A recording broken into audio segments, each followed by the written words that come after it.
vos événements, séminaires, baptêmes, mariages, forums, c'est Eurotech TV.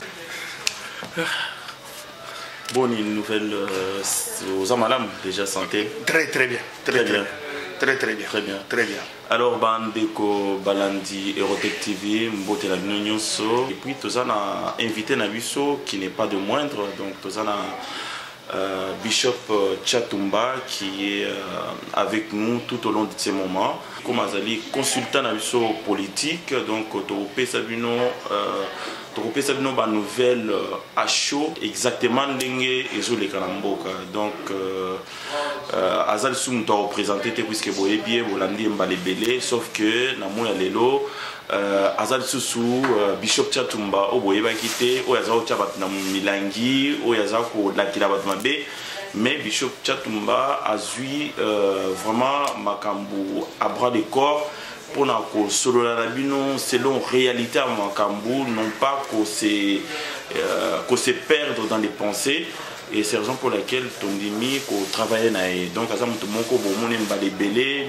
Donc tant où Makambu les Kalamboka, alors vous allez toujours nabiso pour na connaître réellement ce qui se passe au juste, puisque bon il y a la connexion à un niveau politique à travailler dans Bishop, mais vraiment pour longtemps.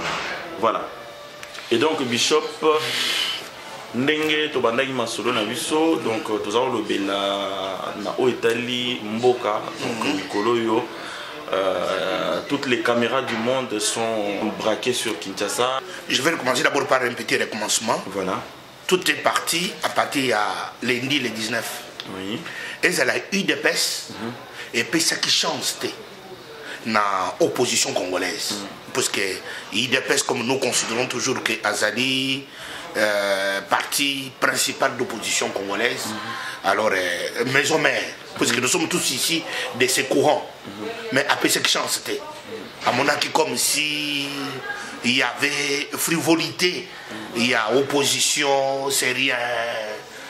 Makamoso Sare Kosimbate. Il avait opté pour le dialogue. Donc, voilà, nous avons dit que non, tant marche bandaki. D'abord, les 19, il c'est ça la quitté. Ils allaient quitter. Tout au long, il y a préparé, date il y a les 19. Oui. Il dépasse. C'était à Boya qui n'est pas comme moi. Arbi qui n'a pas dialogue. Alors, après, c'est chance, c'était. Amuniko, Batoyo, Basaba opposanté, non, Naro Sangana, Banamikete, tout ça. Et pourtant, moi, dans mon cas, je vais taper Munda, Mikolo Pebabi. IDPS, wana na Congo mopimba, ou ibiki IDPS. Awa pe na poto, lokoto saka na mutu moko ape honoré ngwanda. Aboya kine makambo na binga na kota makambo yo tanga na tanga paliko. Na kota makambo yo te, bato wana baza be infiltré, na kota na makambo na bango te. Ape ti pe chance te. Et comme le ba parti mi bade. Oyo moko ezaka na poto, moko ezaka na Congo. Et po isi chance. Siko to tikere siko na biso bana éthique. Alors, lokoto sa bana éthique. Bah oui, toujours considérons Bayaya. Parce que ça va toi, j'ai un nation, Bayaya, non, non. Il faut tout se marquer moi-même. Yaya, caméra, télé. Yaya, Claude Mouyambo. Bayaya, télémi, ma grand frère. Claude Mouyambo, Kamere, Gabriel Mokia, José Makila. Bakoudura Kasson, non, papa va déserter. Parce que mon tour, on a papa en c'est-à-dire que papa a déserté.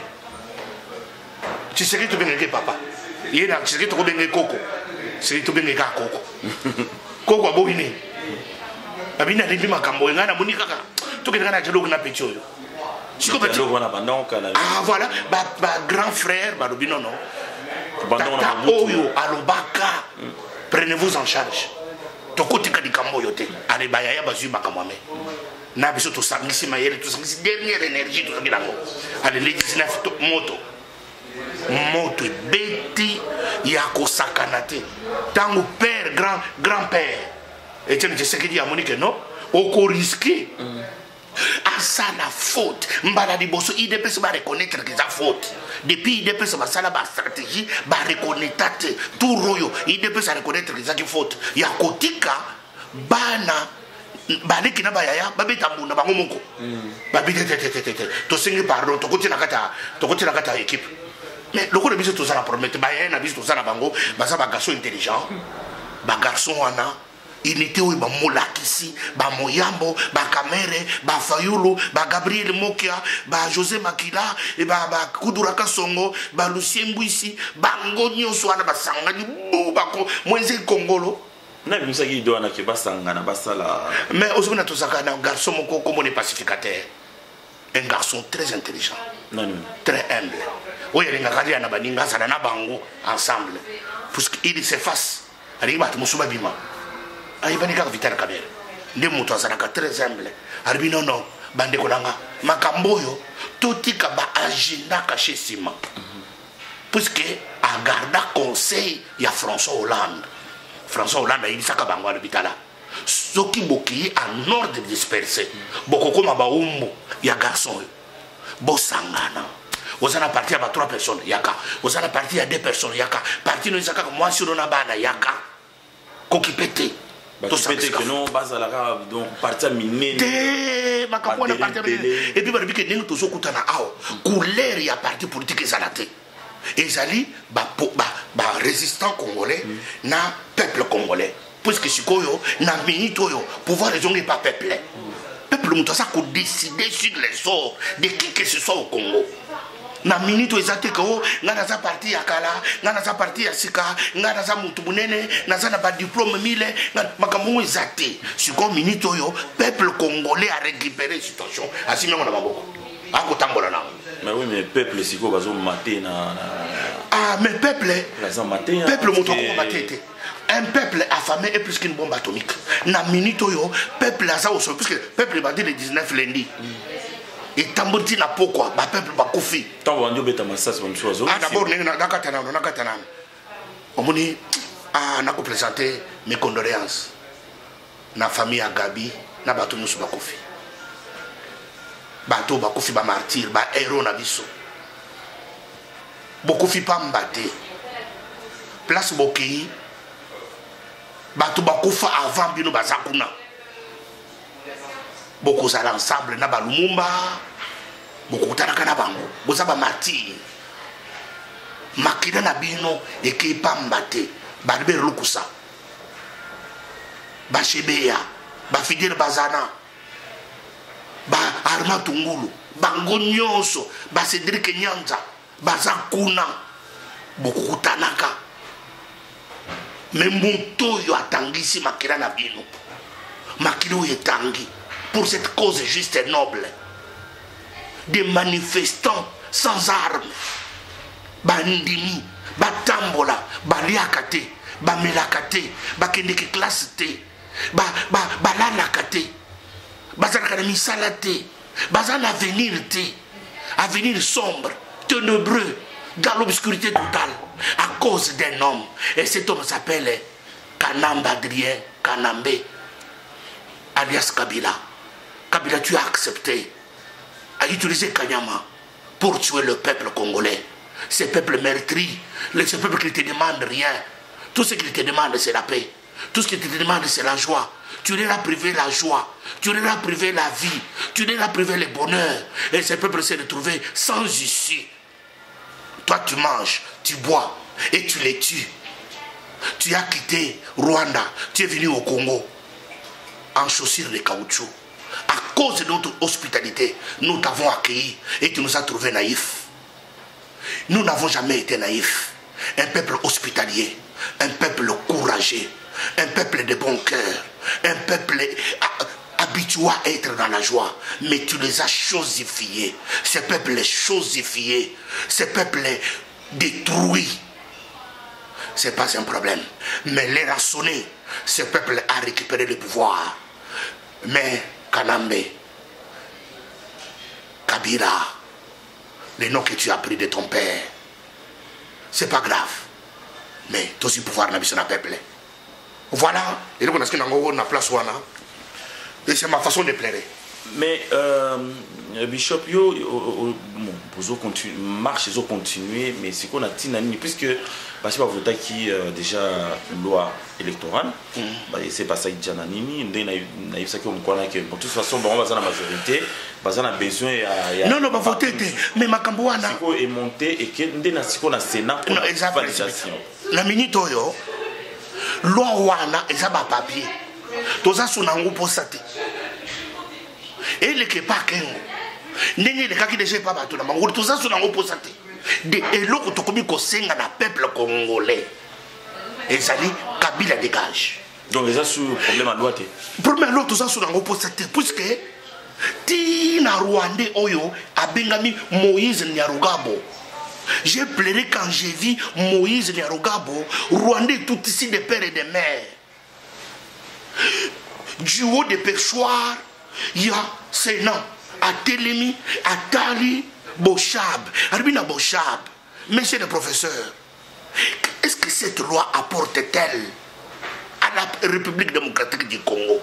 Si telle était ton intention, ça n'apporte rien. Ça nous a apporté des problèmes. Regardez tous les pays. Regardez tous les médias. Nathalie, Rwandais tout ici. Baoui Bayeko Matabiso, Bayeko Bomabiso. A Télémi, devant l'histoire. C'est à cette minute-là, je me suis dit dans mon cœur, tout ça, on a posé un papier, on a français ou un comité. Tout comme il y a un problème, mon Kabila dégage. Il y a un senga na minute oyo. Na banyoso bakufa na masasi. Makina bango itanga. Makina wana kenda pambate. Makina wana le sang coulé a inauguré l'ère. Il y a libération, il y a démocratie. Makina wana etanga. Na makina wana sacrifice suprême. Il y a libération. Makila ne sana musala sikoyo. Makila logo se bandiko sana musala. Makila fidèle bazana bandiko sana musala. Puisque tout là qui na poto, tout tambour na poto, tout là na poto. C'est comme si les peuples congolais, motobo ka pesi ki ba chance té. Bazan qui distrait. Et pourtant bazan qui distrait, ils assimilaient des leçons. Siko leçons et côté na peuple congolais. Peuple loin des télémis. Moïse, Nyarugabo, Adelisinai, Rwandais tout ici des pères et des mères. Ya on est bisakabato. Nous n'avons pas besoin de tous les Rwandais. Tout ça, on a extrémistes rwandais qui nous tuent, qui nous pillent. J'ai assimilé à partir d'hier. Mais c'est Bochab, j'étais assimilé aux Rwandais tout ici. Extrémistes qui nous tuent. J'étais assimilé. Lambert Mende, j'étais assimilé à ces Tutsis Rwandais extrémistes qui nous tuent. Les peuples congolais. Voilà. Alors, Balobi, général Kanyama a commis homme fort du Congo. Puisque yende mutokena okanga porte à l'pan et pas une réunion d'opposition au Salama. Et puis il y a au fond on a 20h, c'est-à-dire il commence à la loi. Et il semblerait, d'après le rumeur, que Yende Moutou Kabila va négocier pour la passation de pouvoir. Est-ce que vous avez... Ce qui ici, c'est le schéma adopté, et c'est le schéma... Parce que Kanyama est congolais. Non, na minute oyo. Mais Bocha est congolais. Menda est congolais. Mais Baza n'a planté Moussous. Mais Baza pas congolais, de père et de mère. Mais voilà ce qu'ils nous font. Voilà ce que les Rwandais a dit. Mais ce qui Kanyama, Balinga c'est un schéma. Il y a Burkina Faso. Tous sont des mangotés. Burkina Faso est à Congoté. Biso peuple assis sur pouvoir, le peuple lui-même, il s'est pris en charge. Kabila ça son schéma, tout ça n'a pas ça qu'on est sous-souté. Kanyama c'est quelqu'un, on attend son dossier dans ces pays. Il a tué les gens, tous ces morts. Qu'est-ce que nous allons faire avec les morts? Kanyama a créé qu'on va opposer à la biso. Tu te dis séquestration, c'est une violation des domiciles. C'est condamnable selon la loi. Aki kokanga babi mati bakari bangonda ko bato na prison yanda ko banda minuit 1h jusqu'à 17h d'un jour après. Mais c'est un crime contre un peuple, contre un opposant non violent. Alors ma camarade on a trop supporté le Kanyama bazo bien homme fort pour ce qu'il tue nos frères. Bazobenge homme fort, puisqu'il envoie les gens tuer nos frères. Bazobenge homme fort, puisqu'il marche sur les morts, sur les corps des Congolais. Gloire au Seigneur.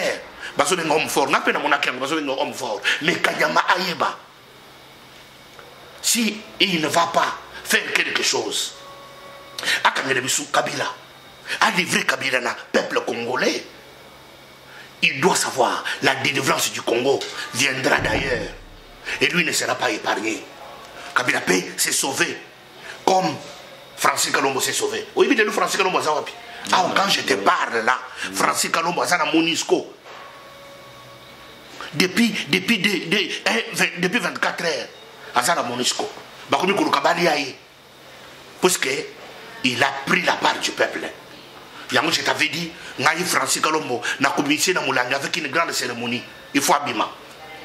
Puisque Aïnaka un peuple, il y a un lancé message. Aïnaka un peuple quand il y a Zéla qui ton peuple au Manabalabala après. Mais papa, quel que soit le temps, quel que soit le temps, même celui le malfaiteur qui était sur la croix. Ce n'est pas un problème.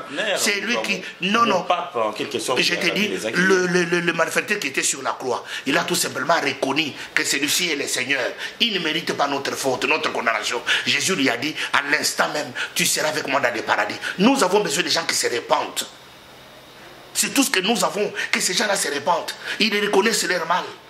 Qu'il soit tard, qu'il soit tôt. Mais l'essentiel est qu'il s'est ressaisi à une peuple congolais. Au lieu de Kanyama héros, au lieu de Kanyama homme fort, il faut bien attendre Francis Kalombo. Parce que mon toit Brader dit que j'ai soutenu Kabila en 2006, puisqu'il est venu pour la paix. J'ai soutenu Kabila en 2011, il est venu pour la modernité, nouvelle reconstruction, comme ils appellent là chez eux. Mais aujourd'hui, je ne peux pas le soutenir parce que cette loi est incendiaire et assassine. On ne peut pas accepter Nakende à comploter contre, conspirer contre un peuple. Je ne peux pas. Et Francis Kalombo l'a fait. Nazo Senga n'a pas résistant. Francis Kalombo est en danger. C'est notre frère. Il a fait des mea culpa. Il est aujourd'hui en danger. Nous devons savoir parler en son nom. C'est quelqu'un qui s'est repenti en public. Il a choisi le camp du peuple. Il a la place dans le Congo et à l'Obi. Mais quel genre de menace il a eu, Francis? Mais menace de mort. Il doit aller en prison. Parce qu'il a dit, il a choisi le camp du peuple. Il doit aller en prison. Il est menacé par le peuple? Il est menacé par Kabila. Kabila qui menace. Kabila ne veut pas qu'il ne veut pas laisser le pouvoir. Kabila, les gens ont cru, comme il dit des personnes voulaient faire une faute grave, demandant le dialogue dans Kabila. Kabila, c'est un monsieur avec qui on ne peut pas dialoguer. Kabila est venu par les armes. Il doit quitter par. Il écoute qu'il a des armes. Il ne peut pas écouter la voix du dialogue. Mais aujourd'hui, le peuple n'est pas armé. Le peuple, il va de sa... Mais le peuple est plus puissant qu'une bombe atomique. Alors, diaspora, quelle est votre position par rapport à tout ça? Avant de parler de diaspora, il faut toujours encore parler du Congo. Voilà. Parce que dans la minute où les gens sont en train de se distraire. Bissou diaspora, on a déjà fait un travail. Résultat yango. Na minute oyo expert bazana diaspora ko la biso tozana suna pose ya komona na te to bunga tozana pose sikoyo ya kotanga bakto ya bakobo baza sur terrain butre biso on a déjà tout fait bilamba to longola bilamba to pasula bilangi to jabato na toilette to tambola mitakala bato baseka biso to perdre ba santé to perdre ba gloire to sala ki humilier insulter. Et pourtant ça prend du temps. Mais tant que ce qu'on fait, personne ne peut jamais arrêter. La minute où tu as pour la diaspora, diaspora, tu as l'action de l'ambassade. C'est notre moyen. Non, quand même, puisque tout le monde fait que les médias internationaux, mais de toute façon, si on a minute, tu as la pose à terrain. Télévision, bon, il paraît que la télévision belge pendant Oloba, et là ils ont carrément arrêté. Koloba, on a rencontré à Koloba. Na résultat za na Congo na minute oyo biso diaspora o ils ont expertise. Nous nous focalisons sur le Congo. Bah, énergie financière, énergie physique. Marche mais à tambola kana babalabala. Il tozo sala ngo pour encourager ma parce que on est pas en face à danger. Mais au monde que au tambola pe rose à la bien et cause à la BPT mais to tambola totambola lelo ah mais lelo sikoyo toza kotambola pona nini c'était pour lancer envoyer un message na Congo message on commis au lieu sikoyo tozala na ba énergie dispersée toza ko se focaliser na Congo puisque auto zoloba Kadiana Mosengo atelemi a lancé message lobi na Congo d'abord lelo ba magasin fongomité ba to parce que le peuple allait se fatiguer oui mais ba fongolité puisque baza au banga que ba pillage mais c'est ça tout ça ça fait partie de la lutte parce que quand vous allez dans une foule la masse il y a les voleurs il y a les koulouna il y a des gens normaux il y a des gens comme ça on ne peut pas c'est les résultats il y a masse on ne peut pas contrer une masse alors mais pour nous ce qui est bien c'est quoi? On n'encourage pas les casses, on n'encourage pas les pillages, on est contre ça, on condamne, mais dynamique, wana, où il est là, c'est ça là, mariage. C'est mariage entre la classe politique congolaise. Des places Nazali Kolela, Penesengo. Je monte dans les lits, je dis Seigneur, depuis 1960. Depuis 1960, et là, ils ont salé dans le Congo, classe politique, même au temps de l'union sacrée de l'opposition, quand Tshisekedi était avec l'UDPS, Batikana Kozala, unanimité. Parce qu'il y a un bateau pour le Bamende. Vous comprenez? Et qu'il y a des sauter. Mais tout royo, tous ces jeunes gens, unis tous. Les deux Kosalanine, Kadiana Mosengo, Église catholique à Télémi. Aribana, Namoni Moussala Bossali. Je crois que vous allez bien de mon côté. Mais il y a ce salon pour un bateau, à bien pour puisque ça s'aligne nos positions. Non, à s'aligner, d'abord le bateau va confier. Parce qu'il y a ce message. Alors, bien policier, il ne faut pas tuer votre propre peuple. Peuple pas tuer les policiers. Non, peuple pas tuer les policiers, peuple pas armes. Et c'est pas comme les policiers parce que bien bon. Parce que on est pas mindoki. Abeti munduki mabe beti camarade nae camarade akufi parce que ce qu'on commis donc là il y a tant en Gédéon na Bible armée étrangère comme ko beta bango moko babandi ko beta ba philistin babandi ko komi beta masasi c'est ce qui se passe maintenant babandi ko beta masasi bazo kufa mais bazo ni batia mona mukongo peuple te et ça bango ne bazana minduki biso to zana minduki te to bomo mutu ngani na mabanga non di banga po bo motifo mabanga ya ibe to mona mabanga ngo isala ngomba to mona mabanga isala ngomba alors c'est pour dire que lobby atozoloba lobby na Kinshasa marche c'est-à-dire il y a lancé appel il y a grave pour la marche à l'objet de 5 bateaux sur les réseaux sociaux. Réseaux sociaux, mais réseaux sociaux ça au Qatar Kinshasa. Et ça au Qatar mais Orange Zali. Bateau parce na BlackBerry. BlackBerry est une option mususu, bino bateau bossa de technologie, comment il faut faire de l'information parce que comment il faut faire passer des messages sur d'autres moyens. Nous avons France 24 bakokata été, nous avons France Inter bakokata été to lobela kana ba réseau wana, attends que vous allez na mango ba textoter, mais le message va arriver de bouche à l'oreille. Parce que ne fils que lancer message na ba informaticien congolais au Nazo lancé message d'un informaticien congolais nouvelle technologie il y a qui va batanga dans la classe balo comme moyen comment il faut faire passer les textos et comment peut être lobby na tongo biso tout tous na ba politicien na ba pasteur na église catholique direction de ces appareils du peuple donc ne komona kokutana na yekengo appelle ce biso asa na balo wana biso tout sokotala mais le retour ça sur la posa balo wana te le troisième objectif moko cabinet dégage. Lobby Mosengo a télémi, Kabila dégage. Ba policier ba télémi, Kabila dégage. Et puis, ba policier ba onos basali sur le plan ba comme ego ba onos. Ba débiter que nous n'avons pas besoin d'hommes providentiels. L'homme providentiel c'est le Congo. C'est classe politique à démarrer tout cas ko wangote. To tikana mutu moko ko contenir makamana zeli ko loboyi. To tikana ko so classe politique ya mutindo boyete. Homme providentiel c'est le Congo. Il y a un qui saluer Gabriel Mokia. Nazir ko saluer Vital Kamere. Nazir ko saluer Muyambo. Nazir ata osana prison na Makala. Bakangio na Makala. Quel que soit motif oyo barobi yeba ke na prison place au pays. Ba ndekuno bazako ba jomi donga na bazakuna. Osokuta na bango pesa bango mbote pesa ba wanga mbote. Bo monter ba stratégie sika. Bo préparer une nouvelle dynamique cour na prison. Parce que tango bozo bima makamoni ne ko salem. Palobi Moïse Katumbi Akimi. Bon, Moïse Katumbi Akimi, Moto Akimaka. Parce que Yende Mtoko financer opposition, Yem Tozana. Mais tu évites ce qu'a financé. Tu évites ce qu'a Pechimbo. Tu évites ce qu'a financé. Tu évites à sauter. Parce que tu vas à Kinshasa, tu soldat Bangote. Tu évites. À cause de la Kéboye, c'est ma salle Magam. À cause de la Kéboye, à Tekibaz. Mais il est des nôtres. puisqu'il l'a montré.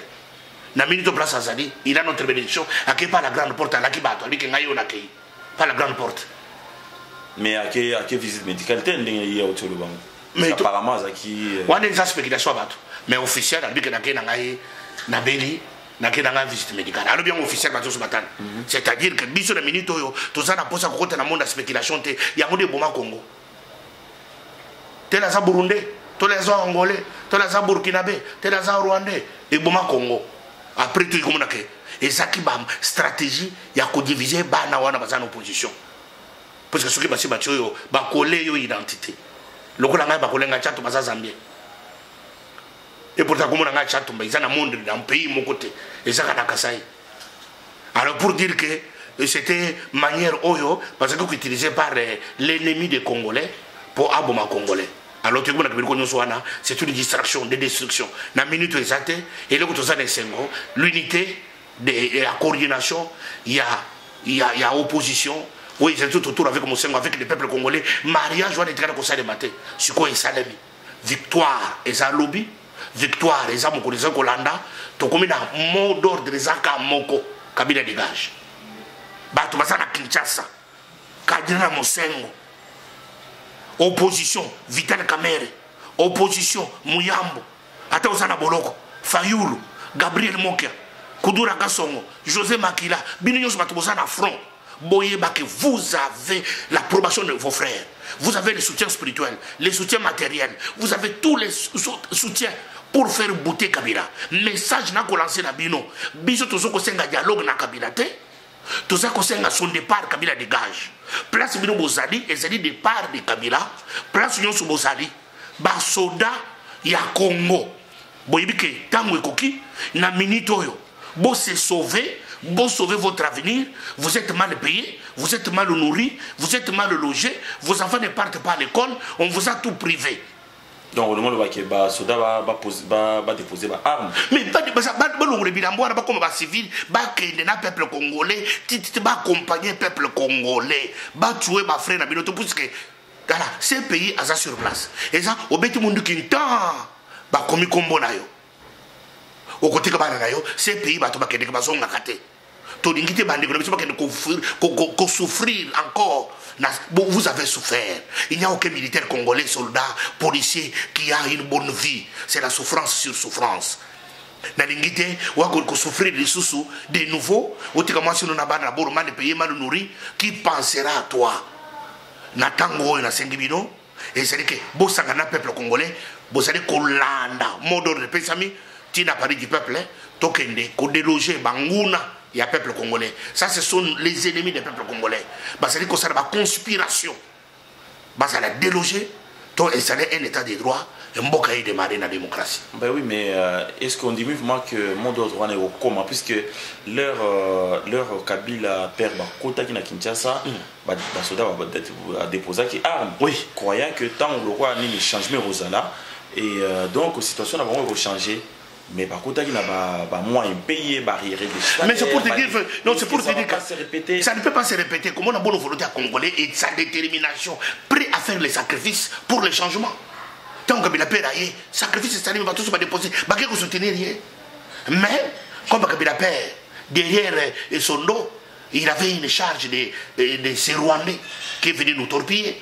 Kanambe dégage. Ça l'a trop. Oui. Non, mais on va conclure. Kanambe dégage. Et est-ce que Nakati y a opposition, bango ndenge basangani?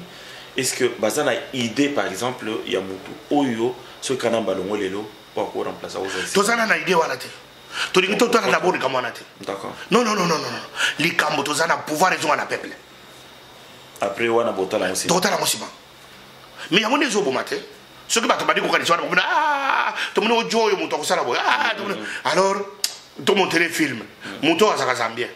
Et moi qui vous faites, tout ça, dans la minute oyote, na minute oyo, Kabila dégage. Lilo Basuka. Lilo Basuka, na koyibisa, mon tour la Kengo. Kengo wadondo. Mboka bato. Kengo. Okola. Obeta makaka mukolo moko na gare du Nord. Depuis okola obeta maté. Oyoka passe à di paté. 2 fois Premier ministre, plus d'une fois Premier ministre. Président Cour des comptes. Le procureur général de la République. Aujourd'hui, président Sénat. Tu n'as jamais souffert. Aujourd'hui, c'est pour toi une occasion en or. C'est toi qui as la clé maintenant à ces instants pour dire à Kanambe, trop c'est trop, message que Kengo, tu peux écrire une histoire. Kengo, tu peux laisser un héritage au Congo. Tu n'as rien à perdre. Tu es un grand-père de 80 ans. Tu n'as rien à perdre. Tu n'as rien à gagner. Kengo, tu as déjà goûté à toutes les gloires. Kengo, dans ta famille, il n'y a pas de pauvres. Mais tu peux écrire une histoire. Kengo, comment histoire à Congo? Comment histoire avec les Congolais? Comment histoire à Congo? Il y a un na yo na minito yo. Lobby. Sana li kamomunene oyo mokili zali kozela. Confondre mokili. Kengo, yo kama loba na ngai musani na nzambe. Je m'adresse à toi. Ça serait une histoire. Kanyama, nakoloba na yo. Tu peux écrire une histoire. Par rapport à l'opposition, les lois dans ce pays étaient les à côté de Makamongo, Nabangwanda, à côté de Makamongo, Batunion sur les lois à l'unisson. Tout le monde est bienvenu. Pour être tout bouté dehors, Kabila, Akende, Mboka Nabiso Tikala, tu es content de qu'est-ce que nous devons faire avec le pays. Lobby, et ça dit direction Isaka Moko, Bisotou, Tozo Kende, Ti Naba institution, Kovanda Yango, pour être Tozo à Fongo là. Pouvoir raison à un peuple, tu sais qu'est-ce qu'il faut faire avec notre pays. Monto à Bangate, à Bangamassa cité, n'a c'est dit qu'on s'adressait à ma famille, bah où bah Koufedi, Gabi Makila, Gabi et Kepambate. Programme les autres, mais déjà la poto par-ci par-là, bah copier ce numéro à téléphone, il y a Monto, il y a cours, à zo ramasser ma fond, pour être éco à ma famille nyonso, bossa na Makamongo les quartier par quartier, pour être bah héros nabiso, bah condamné avec unité. Francis Kalombo place aux amis Tobosa Niote. Nzamba kobatela yo parce que tu as choisi le camp des peuples congolais. Nzambe apambola congolais, Nzambe apambola Vital Kamerhe, Nzamba batela yo place nyonso azali. Abatela Fayulu, abatela José Makila, abatela Moïse Kongolo, abatela Gabriel Mokia, ba héros na biso. Biso de tozo benga bino ba héros na biso. Vous faites notre fierté. Nous sommes ensemble. Que Dieu bénisse le Congo. Au nom de Jésus. Amen. Merci Bishop Satumba, merci chers internautes. Et puis à suivre. À la prochaine. Merci beaucoup.